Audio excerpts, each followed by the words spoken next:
जय बजरंग। इस लेक्चर में हम लोग डिस्कस करेंगे ब्रायोफाइट का जनरल, ब्रायोफाइट्स का जनरल। और ब्रायोफाइट्स के जनरल अकाउंट को हम दो पार्ट में समझेंगे। पहला पार्ट हम लोग समझेंगे कि अकरेंस,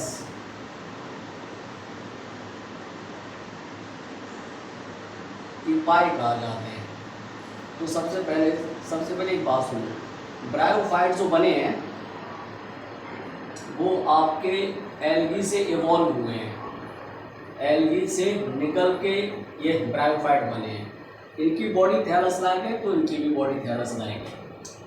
अब ब्रायोफाइट को दो ग्रुप में डिवाइड किया है। एक तो है आपका लिवरवर्ट्स और दूसरा है आपका मॉस। एक और होता है जिसका नाम है हॉर्नवर्ट, HORNWORD। लेकिन आपको इसको नहीं पढ़ना है, सिर्फ आपको लिवरवर्ट और मॉस पढ़ना है। अब जो ये दोनों ब्रायोफाइट हैं, यानी टोटल ब्रायोफाइट है, ये आपका कहाँ होता है? देखो, ये आपका ज़्यादातर शेडेड एरिया में होता है। कहाँ पर होता है? शेडेड एरिया, जहाँ पर छाया होती है, नियर हिल्स। ये इनका प्रेफरेंस लोकेशन है, नियर हिल्स। अब ये जो यहाँ होते हैं नियर हिल्स में, तो जहाँ भी होते हैं तो वहाँ पर क्या होना चाहिए? तो वो जो जगह जहाँ ये लगते हैं वो डैम्प,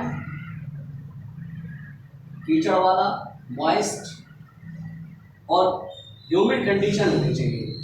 मतलब पानी का कहीं ना कहीं थोड़ा बहुत प्रेजेंस होना चाहिए। ऐसा क्यों? क्योंकि इनको वाटर इज इसेंशियल। जो वाटर है वो इनके लिए इसेंशियल है। किसके लिए? For the sexual reproduction. यानी जो मेल गैमेट बनता है वो फीमेल गैमेट की तरफ जो ट्रांसफर होगा वो बिना पानी के नहीं हो सकता। इसीलिए ये ऐसी जगह रखते हैं जहाँ पर पानी का कहीं न थोड़ा बहुत अमाउंट होना चाहिए।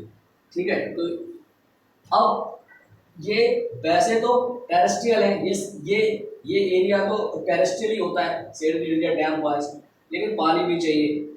तो इनके लिए दोनों कंडीशन फेवरेबल होती हैं, यानी एक्वेटिक भी कंडीशन चाहिए और इनको टेरेस्ट्रियल कंडीशन भी चाहिए। इसीलिए इनको एम्फीबियंस ऑफ लैंड प्लांट कहा जाता है। क्योंकि जो एम्फीबियंस होते हैं लाइक फ्रॉग, वो आपके एक्वेटिक भी होते हैं और टेरेस्ट्रियल भी होते हैं। इसीलिए इनको एम्फीबियंस ऑफ लैंड प्लांट्स कहा जाता है। ठीक है, इनको एम्फीबियंस ऑफ लैंड प्लांट क्यों कहा जाता है? इसलिए कहा जाता है बिकॉज दे रिक्वायर, क्योंकि इनको पानी चाहिए इसके लिए, फॉर सेक्सुअल रिप्रोडक्शन के लिए।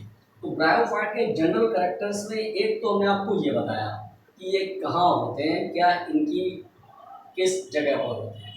अब ब्रायोफाइट का और अगर जनरल बात करें तो इनकी लाइफ साइकिल में दो स्टेजेस होती हैं, है ना। एक स्टेज होती है इनकी गैमेटोफाइट, है ना, और दूसरी स्टेज इनकी होती है स्पोरोफाइट। इनकी लाइफ साइकिल में ये दो ही स्टेज होती है, एक स्पोरोफाइट और ये गैमेटोफाइट। और ये दोनों एक दूसरे से अल्टरनेशन ऑफ जनरेशन बनाती है, यानी गैमेटोफाइट से स्पोरोफाइट बनेगी, स्पोरोफाइट से फिर गैमेटोफाइट बनेगी, फिर गैमेटोफाइट से फिर स्पोरोफाइट बनेगी। ऐसे इनमें अल्टरनेशन ऑफ जनरेशन चलती रहती है। अब ब्रायोफाइट की लाइफ साइकिल में दो स्टेजेस हैं, एक गैमेटोफाइट और स्पोरोफाइट। अब इनमें मेन स्टेज कौन सी है? तो जो आपकी ये गैमेटोफाइट है, ये ब्रायोफाइट की मेन प्लांट बॉडी है। ठीक है, ये मेन प्लांट बॉडी है, लेकिन प्लांट जैसी दिखती नहीं है। क्यों? क्योंकि इनकी ये एल्गी से बने हैं, तो इनका जो गैमेटोफाइट है वो थैलस लाइक होता है। कैसा होता है? Thallus like. अब जो ये थैलस है, ये थैलस ये थैलस दो तरीके का होता है। अगर आप लिवरवर्ट की बात करेंगे तो ये थैलस प्रोस्ट्रेट होता है, यानी बिल्कुल सबस्ट्रेट से लगा हुआ। और यही थैलस अगर आप मॉस की बात करेंगे तो ये थैलस कैसा होता है? इरेक्ट, बिल्कुल सीधा। अभी हम ड्रॉ करके बताएंगे आप, ठीक है? तो ये आपके लिवरवर्ट का है और ये आपके मॉस का है। अब ये जो आपका गैमेटोफाइट होता है, ये एक तो हैप्लॉइड है, ये बात आपको समझनी है, ये हैप्लॉइड है, ठीक है? फ्री लिविंग है। क्या है? Free living. ये फ्री लिविंग है। फोटोसिंथेटिक है। फोटो सिंथेटिक है। और मेल और फीमेल सेक्स ऑर्गन इसमें ही बियर होते हैं, यानी गैमेटोफाइट ही मेल और फीमेल सेक्स ऑर्गन बियर करता है। अब तो ये बात, एक तो ये गैमेटोफाइट का हो गया। अब आता है कि गैमेटोफाइट कैसा होता है। तो एक तो पहले बना रहे आपका लिवरवर्ट का। लिवरवर्ट के एग्जाम्पल है आपके रिक्सिया और मार्केंसिया। तो अगर आप इनका थैलस देखेंगे, ये प्रोस्ट्रेट होता है, ये थैलस ऐसा है इसका, है ना? और ये इसके राइजॉइड्स होते हैं। क्या होते हैं? राइजॉइड्स, ठीक है? अब लिवर बर्ड की अगर आप बात करोगे, यहाँ लिख दे रहे हैं लिवर बर्ड्स, ये हम लिवर बर्ड्स की बात कर रहे हैं, लिवर बर्ड्स, ठीक है? तो अगर आप ब्रायोफाइट के लिवर बर्ड्स की बात करेंगे तो लिवर बर्ड्स में जो ये राइजॉइड होते हैं, ये राइजॉइड्स, ये राइजॉइड्स आपके कैसे होते हैं? ये राइजॉइड्स आपके मल्टी सेलुलर होते हैं। सॉरी, ये आपके राइजॉइड कैसे होते हैं? यूनिसेलुलर। और ये जो थैलस होता है ये ऐसा होता है, इस तरीके से ये सेपरेट है, ये यहाँ पर ऐसे लगा हुआ है और राइजॉइड से जुड़ा हुआ है, बिल्कुल ऐसे फ्लैट, है ना? प्रोस्ट्रेट होता है ये। अब यहाँ पे क्या होता है? यहाँ पर आप यहीं से इसका एंथ्रीडिया बनता है, ये यहाँ पर एंथ्रीडिया बन जाता है ऐसे, और यहीं पे इसके आर्की गोनिया बन जाता है। तो ये जो स्टॉक जैसा स्ट्रक्चर है, ये जहाँ से अगर एंथ्रीडिया बना है, ये जहाँ पे ये एंथ्रीडिया बना है, ये जो स्टॉक जैसा स्ट्रक्चर है, ये जो स्टॉक जैसा स्ट्रक्चर है, इसे नाम देते हैं एंथ्रीडियोफोर, एंथ्रीडियोफोर,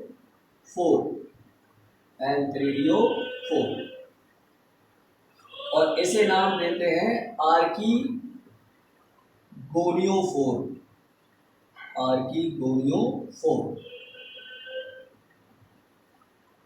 ठीक है? ये आर्कीगोनियोफोर। अब यहाँ देखो, ये एंथ्रीडिया, ये आर्की, यहाँ पे जब सेक्स ऑर्गन बन जाते हैं और जब सेक्सुअल रिप्रोडक्शन कंप्लीट हो जाता है, ठीक है, जब सेक्सुअल रिप्रोडक्शन कंप्लीट हो जाता है, तो जो ये थैलस होता है इनका, ये जो थैलस होता है, ये लिवर बर्ड का, इसी थैलस से एक स्टेज और निकलती है जो स्पोरोफाइट होती है, वो इसी से जुड़ी रहती है। ये जो स्पोरोफाइट है, ये गैमेटोफाइट के थैलस से ही ऐसे जुड़ी रहती है, ये स्पोरोफाइट है। इसकी इमेज आप थंबनेल में देख सकते हैं, बिल्कुल बढ़िया तरीके से, है ना? कैसा होता है ये स्पोरोफाइट, ये स्पोरोफाइट। तो गैमेटोफाइट से स्पोरोफाइट हमेशा जुड़ा रहता है, ठीक है? अब हम बात करते हैं इसके दूसरे ग्रुप की, जिसका नाम है मॉस। अब अगर हम मॉस की बात करें तो देखना, जो मॉस का गैमेटोफाइट है, मॉस में क्या होता है? मॉस में कुछ लीफ लाइक जैसे अपेंडिसेस होते हैं, ऐसे लीफ नहीं है इनकी बॉडी में, ट्रू लीफ, रूट और स्टेम तो होता ही नहीं है। ये इसका लीफ जैसा स्ट्रक्चर है और ये इसका एक्सेस है, और यहीं से ये मल्टी सेलुलर राइजॉइड है। ये कैसे है? ये मल्टी सेलुलर है, लिवर बड में यूनिसेलुलर होते हैं, ये मल्टी सेलुलर है, ये मल्टी सेलुलर राइजोइड है। और मॉस का थैलस कुछ एडवांस होता है, ये मॉस का गैमेटोफाइट है। और यहीं से मॉस के गैमेटोफाइट से एक ऐसी स्पोरोफाइट निकली होती है, ये स्पोरोफाइट है। तो मॉस में भी स्पोरोफाइट गैमेटोफाइट से जुड़ी रहती है, और लिवर बट में भी स्पोरोफाइट गैमेटोफाइट से जुड़ी रहती है ना। क्यों जुड़ी रहती है? अब यहाँ देखो, ये स्पोरोफाइट के बारे में कुछ बात बता दें। अब जो ये स्पोरोफाइट है, ये स्पोरोफाइट, ये बिल्कुल कॉन्ट्रास्ट अलग है इससे। एक तो ये मल्टी सेलुलर है, ठीक है। दूसरा, ये डिपेंड रहती है ऑन गैमेटोफाइट, ये डिपेंड रहती है ऑन गैमेटोफाइट, ठीक है। क्यों रहती है? क्योंकि ये उसी से जुड़ी रहती है, अटैच रहती है, अटैच रहती है with the gametophyte, with gametophyte. क्यों रहती है अटैच? ये अटैच इसलिए, क्यों? गैमेटोफाइट फोटोसिंथेटिक है, ये नॉन फोटोसिंथेटिक है, तो ये जुड़ी रहती है गैमेटोफाइट से। क्यों? To get nutrition, to get nutrition, to get nutrition, ठीक है। ये स्पोरोफाइट। अब स्पोरोफाइट अगर आप ऐसे देखोगे तो थोड़ा सा नहीं आएगा, लेकिन जब इसका हम ट्रांसफर सेक्शन काट के देखते हैं, वो हम आपको लाइफ साइकिल में दिखाएंगे। इसका जब हम ट्रांसफर सेक्शन काट के देखते हैं तो स्पोरोफाइट चाहे लिवर बड की हो या मॉस की हो, वो 3 पार्ट में डिवाइड होती है, फूट, सीटा एंड कैप्सूल। फूट, सीटा एंड कैप्सूल। इसके बारे में लाइफ साइकिल में बहुत अच्छे से आपको समझ में आएगा, है ना, फूट, सीटा एंड कैप्सूल। तो ये ब्रायोफाइट का एक जनरल। यहाँ पर हम एक बात और आपको बताना चाहते हैं कि अगर आप लिवर बड की बात करेंगे, ये लिवर बड, तो लिवर बड का जो थैलस है वो दोनों तरीके का होता है। एक तो मोनोसियस होता है, ठीक है, यानी एक ही थैलस पर मेल और फीमेल दोनों हो सकते हैं, और डायोसियस भी हो सकता है, मेल और फीमेल थैलस अलग अलग हो सकता है, ठीक है, मेल और फीमेल थैलस अलग अलग हो सकता है। मॉस में क्या होता है? मॉस में एक ही जैसा होता है। अब इसमें देखो, इसमें एक चीज़ और हम आपको थोड़ा बता दें कि जो मॉस होती है वो लिवर बड से कुछ ज़्यादा एडवांस है, ठीक है, हर चीज़ में। मॉस जो है वो आपकी, जो ये मॉस है, ये मॉस आपकी लिवर बड से ज़्यादा एडवांस है। तो मॉस का अगर आप एग्जाम्पल देखेंगे मॉस का, तो मॉस का एग्जाम्पल आपका एक तो होता है फ्यूरेरिया, ठीक है, स्पैग्नम, फ्यूरेरिया और स्पैग्नम। और अगर आप लिवर बड के एग्जाम्पल की बात करेंगे तो इसका एग्जाम्पल होता है आपका रिक्सिया और मार्केंसिया। तो रिक्सिया और मार्केंसिया का जो थैलस है, जो थैलस है, गैमेटोफाइट है, वो प्योर थैलस है। और मॉस का जो गैमेटोफाइट है उसमें कुछ लीफ, स्टेम और रूट लाइक अपेंडिसेस हैं, लेकिन ट्रू रूट, स्टेम और लीव्स नहीं है। तो ये सारा आपका एक ब्रायोफाइट का एक जनरल हो गया, ठीक है। अब इसके बाद, इसकी बाद जो लेक्चर होगा उसमें हम लोग बात करेंगे लाइफ साइकिल की।